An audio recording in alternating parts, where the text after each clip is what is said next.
Well, the failure of the president to appear before the National Assembly is still raising so much controversy and conversation. Call it debate, and you may not be wrong, especially because this was not just a random invite. It was about security following the gruesome killing of over 40 farmers in Borno State. So this morning, we're taking a look at the issues that have come up and hopefully to get a sense of it, security-wise, legally speaking. And joining us to do that is Senior Advocate of Nigeria, John Odubela. He joins us via Zoom from Lagos. And here in our studio, we have Lieutenant Commander John Danjuma, former Navy Intelligence Officer. Good morning, gentlemen, and thank you for joining us on the program. Thank you very much. Senior Advocate, let me begin with you. Great to have you. Let me begin with you because, listening to the representatives at the National Assembly, it will seem they are even divided, really, regarding the constitutionality or whether the president should have appeared or not. So, just for one more time, help us understand this. Was it wrong for the House of Representatives to have invited the president to address them, and by extension the nation, on security issues? Well, thank you very much for having me this morning. I think if we begin with the provisions of the Constitution of the Federal Republic of Nigeria, 1999 as amended, particularly provision of sections 88 and 89, you will find from section 88 that the National Assembly, either of the two houses, whether it is the Senate or the House of Rep, has the power, after they must have passed the resolution, to invite and investigate matters that they have powers to legislate on. And then if we relate it to the current issue, which has to do with security, we all know that the federal government has that duty and responsibility to protect the lives and securities of the citizens. And we all know the challenge that we have been facing of recent, particularly on security. So the National Assembly, by the provisions of section 88, has that power to, since the Armed Forces Act are the part of the powers of the National Assembly which they legislate on, and of course, security being on the exclusive list of the National Assembly, they will have the power, I believe, to investigate and invite any person on authority. But I think what is key is that there are some conditions that are precedent. First of all, we know that the issue at stake is security. And of course, under the Armed Forces Act, the president has the responsibility of deploying or overseeing the armed forces. So they have that power, provided, and that is very key, that the issue that the National Assembly is interested in, and which they only have the power to invite the president, is that if the intention is to amend the laws, maybe there are present challenges as the laws stand, and their intentions or their motives is to amend that law, maybe to overcome those challenges, then they will have that power. Because the Constitution is very clear that the intention and the motive of that investigation is to ensure that maybe they have challenges as the law is, and they are investigating the best way to improve. For example, now, I know it has been an issue on the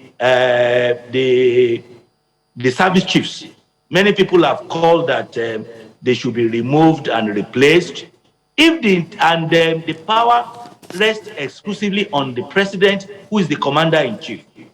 If what they feel is that the power conferred on the president, particularly on the appointment and removal of the service chiefs are not helping the law, and they intend that maybe they want to take that law away from the president or to other, I don't know, then if that is made clearer that this is the motive to improve on the law, Well, then I believe the National Assembly will have the power to invite Mr. President to appear in the course of that investigation.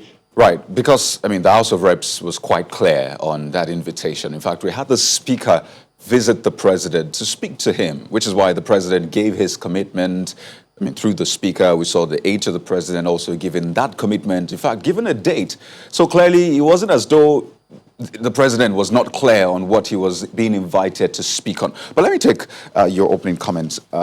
Now, first, let me ask you, were you disappointed that the President did not show up at the House of Reps?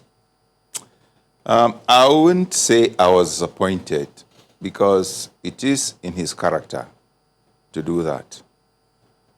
If you remember, during the Oputa panel set up by General Obasanjo, both General Ibrahim Babangida and himself were invited, and they didn't show. They didn't go there. And even Oputa himself, the late Oputa, tried to rationalize it and say, well, the status of this court is just that of a high court. But the real truth is this: they had disobeyed the orders and authority of a standing president duly elected by the Nigerian people. You know, so it is in the character of some people in Nigeria not to realize that institutions must be respected and they should show examples. You know, I remember in 1999 the then Minister of Defense was invited by the Senate. He refused to go. You know, so it is consistent with the nature and behavior of our people. And they need to realize anyway that if you break the law, then you have no moral authority to bring other people below you who break the law too, because you are now sending negative signals into the society, telling them that you are above the law. So you think the President broke the law by this act? Of course, it's inconsistent with the democratic norms. You know, in US, for example, when the Toyota, you know, there was a Toyota that was causing deaths, you know, maybe I think it had problems with the throttle. The American, what do you call them, Congress, invited Mr. Toyota from Japan. Believe me, he left his country and went to answer to them, because the American people, you know, stand as number one, and the Nigerian people, duly represented by the members of the National Assembly, should stand as number one, and they must be respected. So, for me, it was more than a big disappointment. You know, there were talks about the format in which this visit or planned appearance was going to take. There were questions about whether it was going to be an address, an interaction, or a closed session because of the peculiarity of the security discussions. For you, because, I mean, there were some arguments that the president might not be able to divulge some information. So, seeing that peculiarity, what format do you think this should have taken? Because there are talks that maybe the president might even appear eventually. So, what format should this have taken, maybe?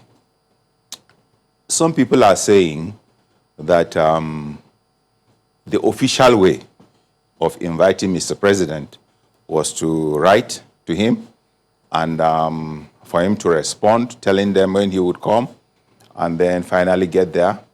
But for God's sake, this is about national security.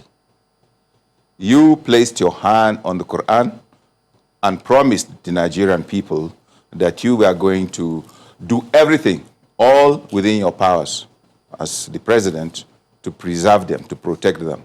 And here is a situation where you would have shined. You know, it's an opportunity for you to shine, to tell the people what you already know that they don't know. That, look, this is the situation, you know. But so I think, and there is so much mystery about operations that we need to demystify here.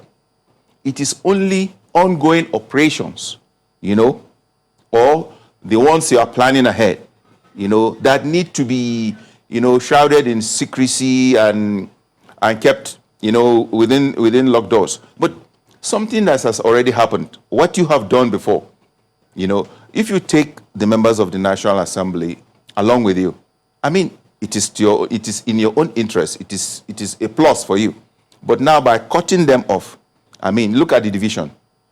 Some people are for and others are against. So for me, we are not handling this situation well at all, because lives are lost, people are hurting, and it's time to speak to them, to comfort them, to console them, and make them feel, part of the system. Because what the Attorney General, the statement he put out just before Thursday, was that an invitation that seeks to put the operational use of the armed forces to a public interrogation is indeed taking the constitutional rights of lawmaking beyond bounds. But clearly you say that he doesn't have to disclose things being done or the plans in the future. They can always talk about the things they did in the past, right? Correct. Okay, let me go back to the senior advocate. So, I mean, Lieutenant Commander here is speaking about a precedent. He has drawn similarities between what played out in the United States. So what sort of precedents does this set, really, between the executive and the National Assembly, particularly for the National Assembly's powers to summon individuals, any Nigerian, regarding any issue? Well, I don't see any big deal here, because our constitution is very clear. And I don't see reasons why our president should not go to the National Assembly to explain the situation. For me, I think it's even a very rare opportunity, because we all know the current situation, particularly in terms of security. So I believe Mr. President should look at it again and see it as an opportunity, because what are they going to ask him that he cannot explain? The best they can explain is that what is happening, and he should be able to explain to them. I don't believe the operational use or the current status of the equipment of our armed forces are issues that cannot be discussed.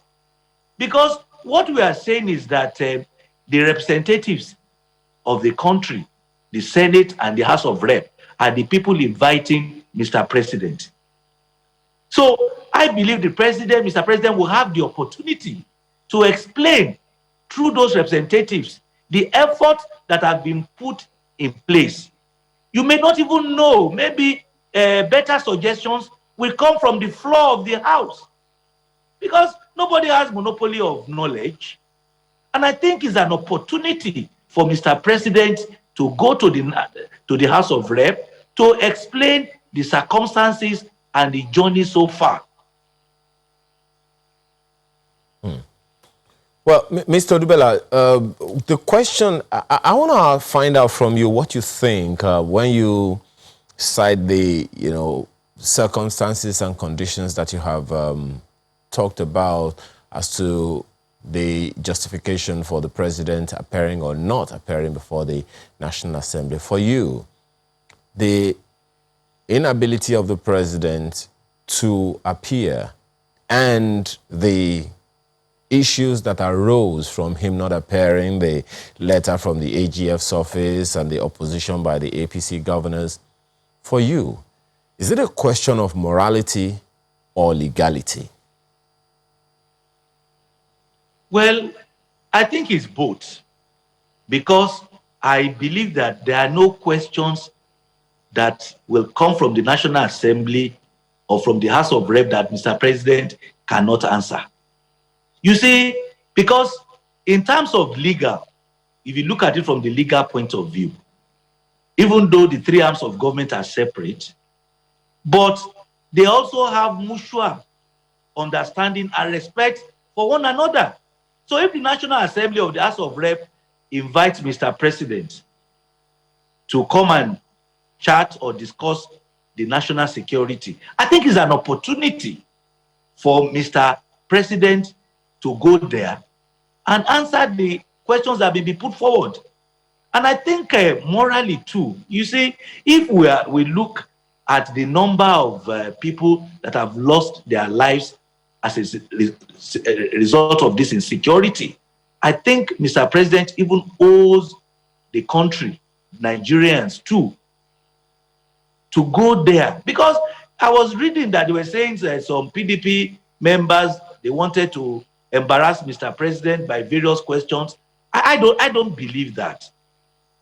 If you ask questions, there is also leadership of the house. There's decorum. We already have the subject matter for discussion. Well, just a quick one, Mr. Odubela. Let's stay on the legality for a while.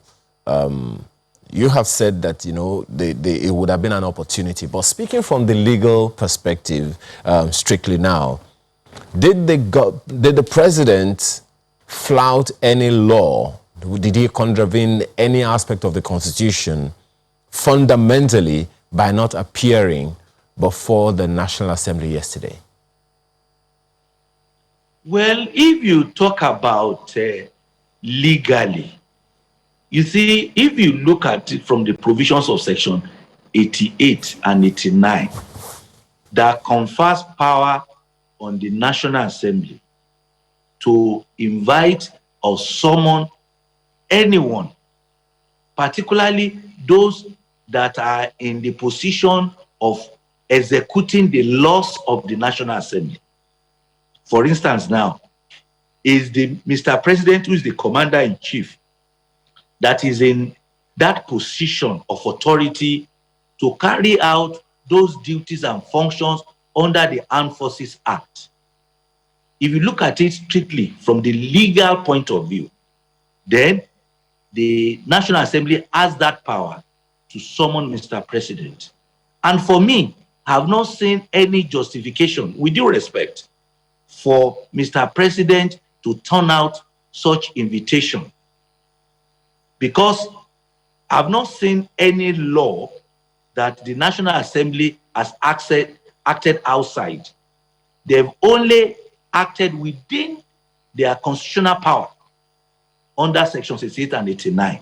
And what I think maybe Mr. Odubela, have not seen. Yeah, since it was an invitation, and as you said, I mean, it would have been an opportunity for the president.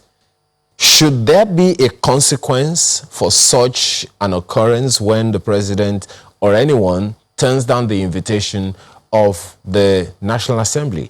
It is clear, just as you said, any person in government can be summoned by the National Assembly.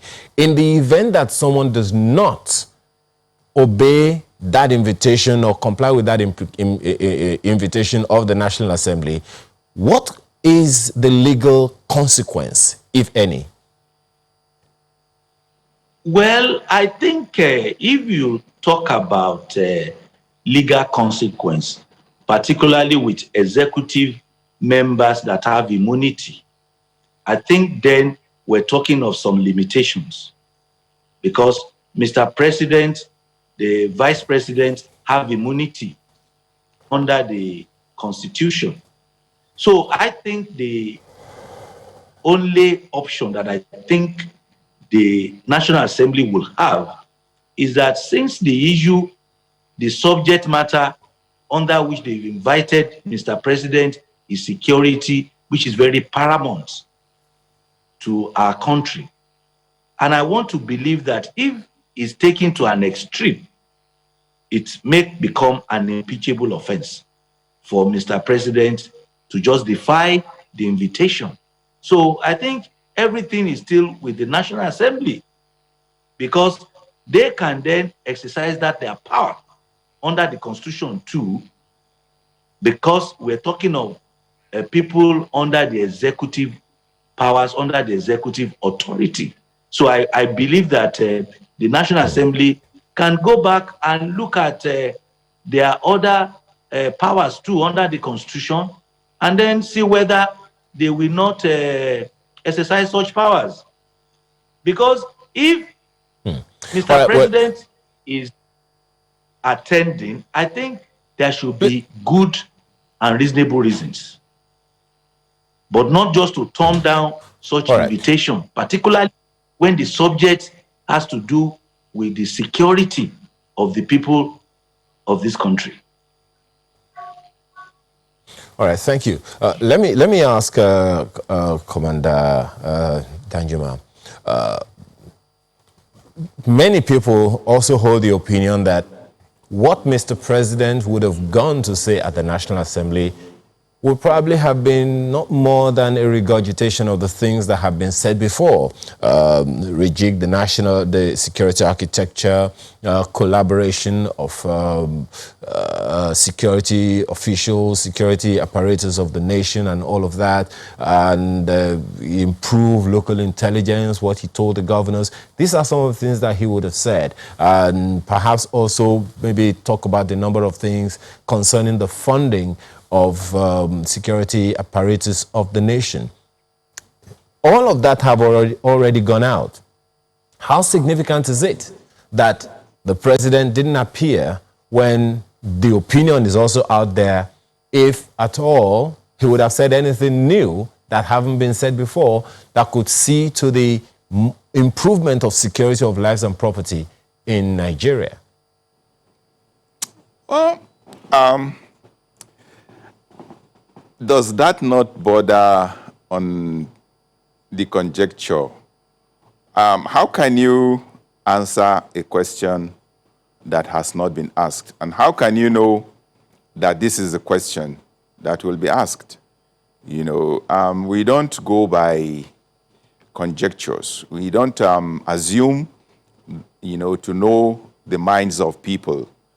For me, the real issue is, does Mr. President care about how he is perceived by the Nigerian people? Most people now, if you really ask them, feel that he is unconcerned about the feelings of the people. You know, times like this when people are hurting is when you, as a leader, you know, should show empathy. You know, should even visit the families. You know, there's nothing wrong in the president, you know, going to the National Assembly and even regurgitating, if that is what it will take. You know, after all, they say repetition makes for impression. It will further impress that he truly cares about the Nigerian people. So, for me, it is neither here nor there.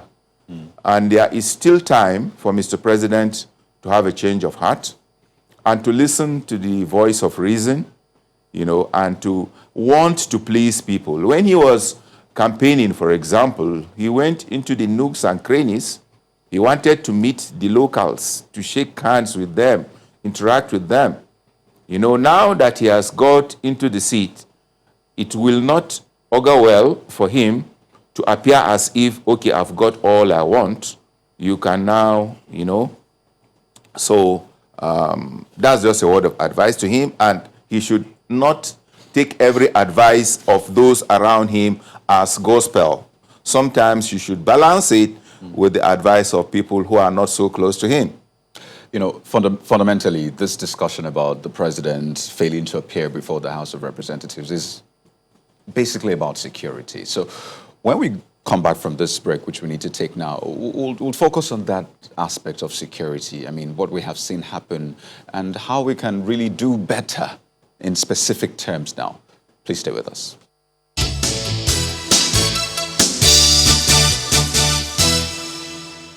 Senior Advocate of Nigeria, John Odubela, as well as Lieutenant Commander John Danjuma, former Navy intelligence officer, still with us on the program this morning.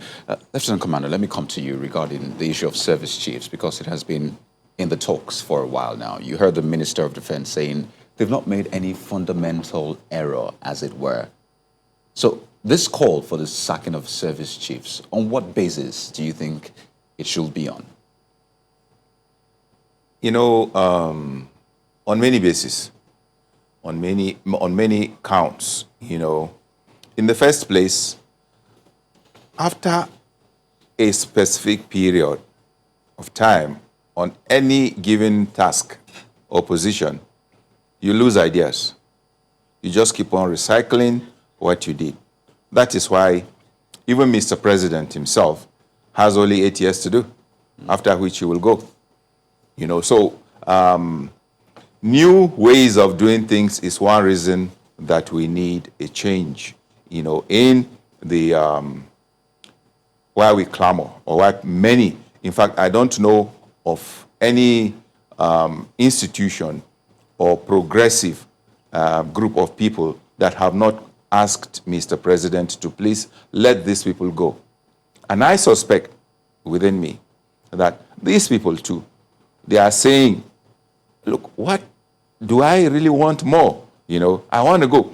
But it's not in the military tradition for you to go, you know, to Mr. President and say, I want to resign at that height, you know. So I think maybe to be fair to them, that if they resign, well, come to think of it, why not? Why can't you go to Mr. President and say, look, I want to go. You've already got all what you want. Anyway, to answer your question, the morale, I want to tell you, even I, though he called me the other day and was scared, one of my classmates, the last one that left, you know, we are thinking that he would make the Chief of Naval Staff. Actually, because it is to you a thing of pride for a member of your corps, you know, to rise to that height. You know, so imagine the number of courses that have missed that opportunity. So it has a direct effect on the morale. You know, no one should deceive you that the morale of a fighting force is nothing to, it is the number one thing. The fight in the dog, you know, is very important. What about this argument about changing leadership during war? The defense minister also talked about that. What are your thoughts? Does it not surprise you that this ragtag army of the Boko Haram is holding the Nigerian army to task all these years? Is that the real issue? If we really dig deep, we may find out that there are some interests that want this war to continue, not because the Boko Haram cannot be trashed, you know, in a short while, but because of some other interests, you know, that may be getting to them. So this ragtag army, what capability, what capacity do they have? So for me, in fact, that cannot be a consideration that because there is a war going, you know, which war? The only war we see is the war where Nigerians are plucked like flies. You know, their life has no more meaning to the Nigerian people. These are the areas that we should talk about. You know, it's not only Boko Haram. You know, when people are traveling and the skill, you know, the skill it takes for you to fire at a moving target and to puncture a tire, you know. So the point is this. If you're referring to the Kaduna-Abuja expressway? Yes, the one that happened yesterday, that the governor is saying it was only a bus tire, you know. So daily, if we don't check these criminal acts, people are acquiring greater skills. They are getting more money. They are buying better equipment. They are getting better organized, and things are getting worse. So it is important that we really face this issue of security, because without security, nothing else will work. Well, my colleague in Abuja has... Let me ask you this question. One of the things that a number of people have also indicated is that, look, there's something that you would also remember. Time was when soldiers at the forefront would protest, would complain that they didn't have things to work with, they didn't have their pay, they didn't have their welfare taken, you know, due care of. But we haven't heard that in quite a while. Some also would argue that, isn't that some testament to the stability that has come to the military as a result of the leadership that many people are complaining about now? Well, this is an opportunity for me to say that my pension is going on. You know, at the month end, I collect my pension. And now I'm not aware also that people are not receiving their pay. But it goes over and beyond that. It is not only your pay, that is important, but you're fighting as one. Your oneness, to fight. In theory, what we learn in theory is the army coming in close proximity with any local population will always result into friction, a lot of friction.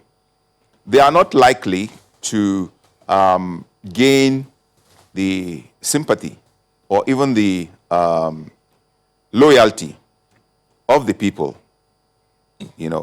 So the job of the police, they say, the job of the police is to protect, while the job of the army or the military is to take care of your enemy. If you now take the army and want him to protect or to do the job of a police, he will now treat those people as enemies unconsciously. Which underscores something else now, Commander, which underscores one other issue that a number of people have also raised, and I don't know if you're aware of it. On the one hand, well, I'll come to the aspect of the police in a while, but there is something that the coordinator of defense media said when we had a conversation with him before. He said when we asked him the same question about whether or not new thinking would come if the service chiefs were replaced, and his opinion was that in the military they operate a bottoms-up system, a bottoms-up approach. So many of the ideas that will be used on the field come from the people on the field, and they only, offer policy guidance and support and operational tactics and the rest of them just to support. So from where you sit as a former, military officer, knowing these things, what is your take on that? And how significant do you think a bottoms-up approach has been or can be in the event that we haven't been using it well enough in the fight against all levels of insurgency, especially as concerns the military? Well, I actually listened to that interview. I watched when you asked and the answers that he gave. And my response is this. It's the head that does the thinking, and it's the head that directs the body about how to go and where to go. So there is no way you can say that the thinking of the head, can be done by the other members. The military is not a democratic organization. Or, yes, where you now say, okay, majority carries the vote.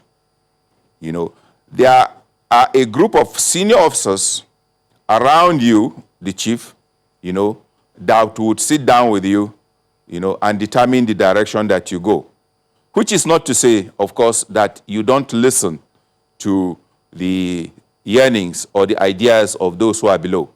But at the end of the day, it is the head, the chief of Army Staff or Navy or Air Force, and the officers, the staff officers, very senior officers around them that end up making the decisions. So it is still very important also that the direction, in intelligence, it starts with the direction. And the direction starts with the number one person. You determine the direction that everybody will go. So if you keep on giving the direction, and now the direction has not yielded the corresponding results or the needed results, and you are removed and another person gets in there, definitely a different direction will be taken, which may prove of benefit to the Nigerian people. Well, a number of questions, would also surround that, because the question then somebody will say is, look, we have had change of leadership in the country over time. These are all permutations that so many people are coming up with, and one is wondering. But you know, at the end of the day, just as Kayode said before we went on break, this is about security of lives and property, and that is what is challenged. Right now, we are talking about insurgency. You know, there is that conversation about, you know, us over-policing the military, while the police itself is, you know, not as we would love for it to be. Time was when we had different levels of security, of policemen operationally in Nigeria. We had the police, we had the MOPO, we had those who carried you know, firearms, we had those who just bore maybe, you know, sticks and stuff like that. How significant, in your opinion, is the fact that we do not have the police as structured as we had it in years past, such that we now have to engage soldiers in doing or performing the functions of the police in these areas where banditry seems to be prevalent? Yeah, you know, it's unfortunate that since 1999, there is a group to which I belong that has always been saying that any federation that has only one single line of policing, you know, cannot meet the security of that nation. Nigeria is the only federation that has only the Nigeria police. So how can one single line of policing, which is static, meet the dynamic needs, you know, the ever-changing security situation in the country? You know, so it has been a big gap. You know, why are there ungovernable areas and ungoverned areas within the country? It's because even at the localities, you know, there is no presence or protection for the people. How can maybe 400,000 people, you know, police, even 100 million, not to talk of 200 million. So we need to look again at how the policing system is done in federations all over the world, and then follow suit. This single line of policing, whereby you will direct people to all the nooks and crannies of Nigeria with only, it's not possible. It cannot work. And let me even go further and say something. From what we have seen, security-wise, you know, we have crystallized it, and we have said that any security system that cannot prevent bad people from carrying guns to kill people must not prevent good people from carrying guns to protect themselves. Nothing stops localities from having guns. You know, you go there, you train them on how to handle guns. All these farming communities, it is important to note that if such communities were armed and trained to handle weapons, the propensity of them being attacked, and even if they are attacked, for them to be wiped off, will be very less. You know, even the deterrent effect of these criminals, knowing that they will also face fire, you know, will be enough for them to think twice before going. This has, you know, the American system has worked very well because it does not prevent you, either individually or corporately, from carrying guns to protect yourself. The journey is already out of the bottle. There is no way that you can mop up all the small arms within the Nigerian context, within this country. It's not possible. Let's stop deceiving ourselves. So since the guns are in the hands of bad people, there is nothing wrong in now registering communities, training them how to protect themselves. And I'm telling you, that's a possible way to bringing down the high rate of criminality within our communities. That will maybe see also given the likes of Amotekun the powers to carry stronger firepower, maybe. Yeah, the Amotekun own is a bit different, slightly different, because this one is community-based. Every community, you know, should be able to protect itself. Amotekun is more or less regional, if I get it correctly.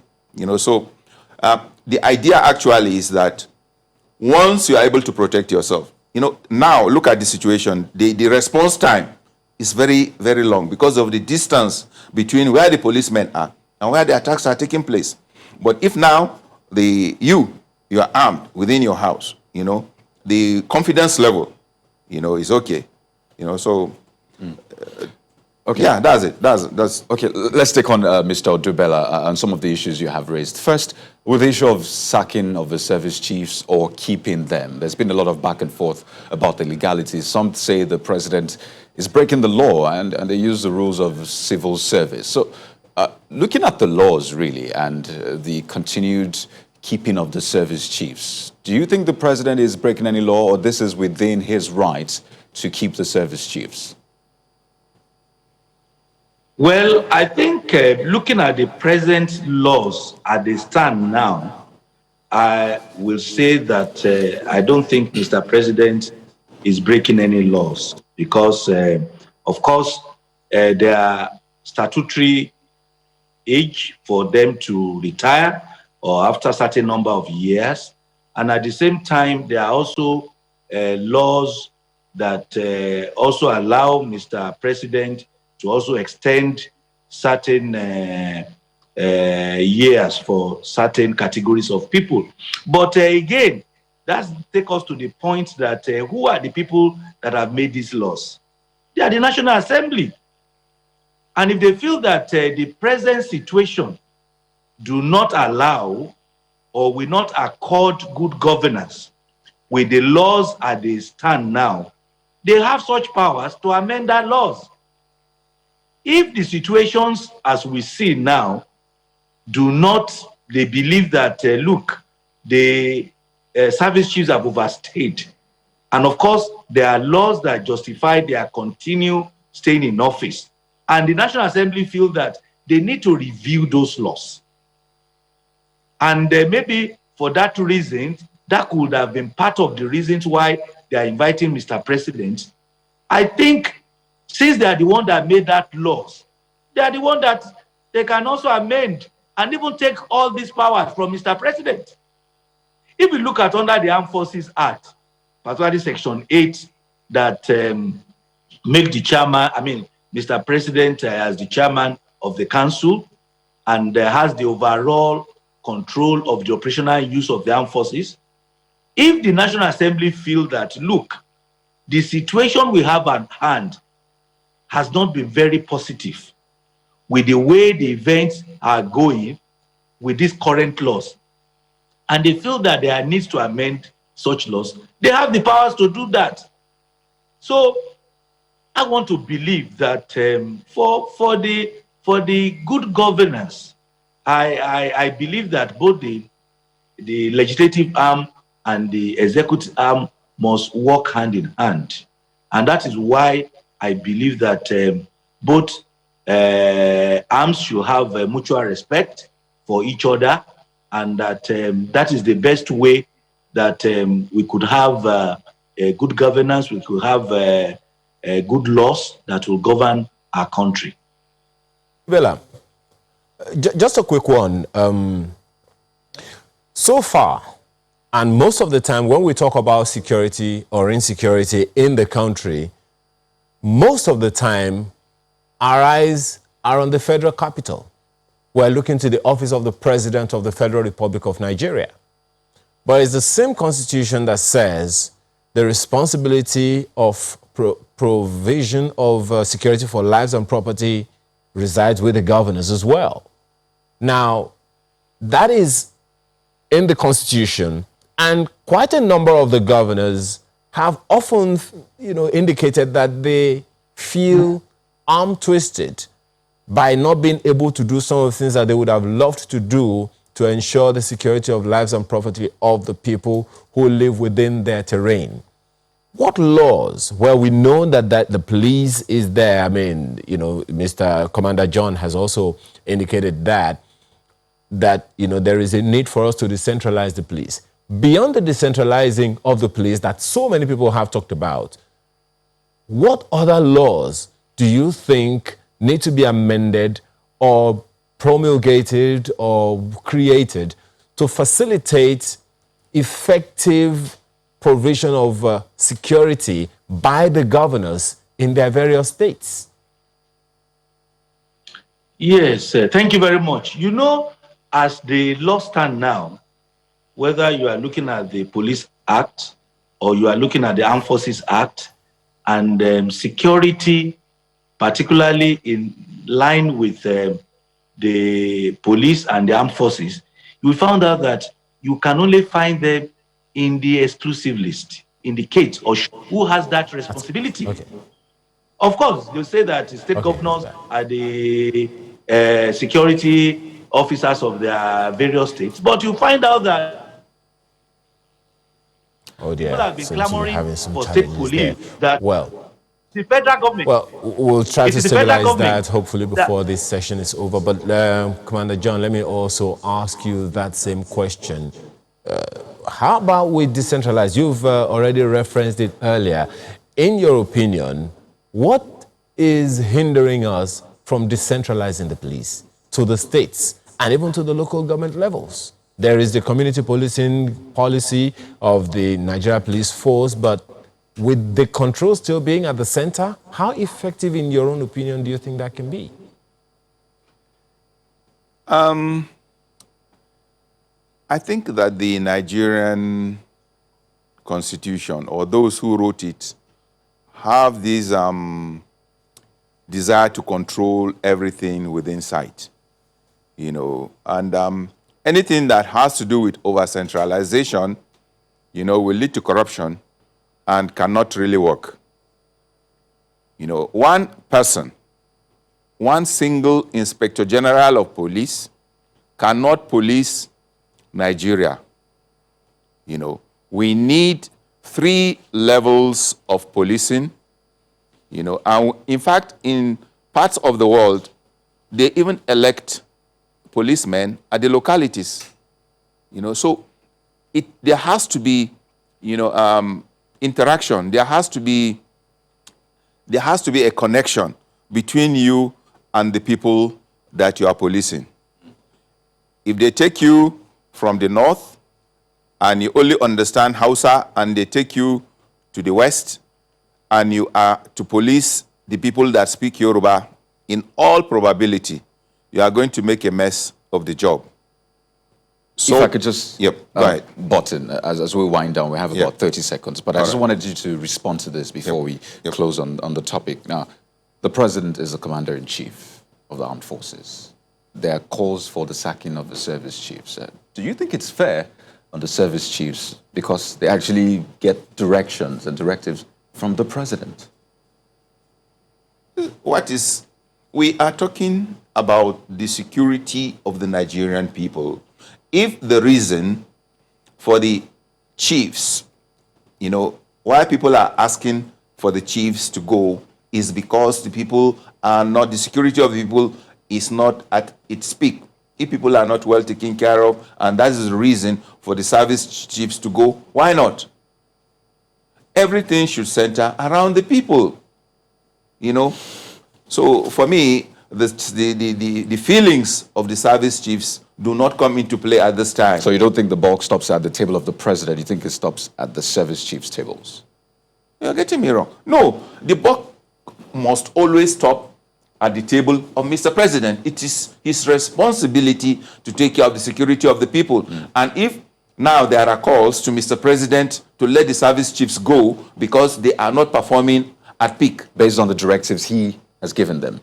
Yes, and what people also want. It is, in fact, this desire is for the people. We are not looking at Mr. President. We are looking at what Mr. President is supposed to do to protect the people, and the people he has asked to protect the people are not really performing. I think I may have opened another vista of conversation here, but okay, Lieutenant Commander John Danjuma, former Navy intelligence officer, thank you so much for sharing your thoughts as usual, as well as Senior Advocate of Nigeria, John Dubela, who joins us via Zoom from Ogun State. Thank you so much as well.